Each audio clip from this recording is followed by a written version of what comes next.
उद्याचा बंद हा राजकीय हेतून करण्यात यायचा निर्णय घेतलेला नाही, त्यामुळे सरकारनं आतताईपणा करू नये असं वक्तव्य उद्धव ठाकरेंनी केलेलं आहे।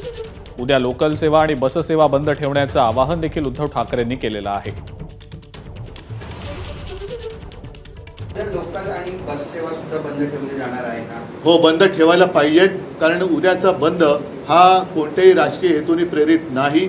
हा जनतेच्या प्रत्येकाच्या मनातला, हृदयातला आणि घरातला प्रश्न आहे।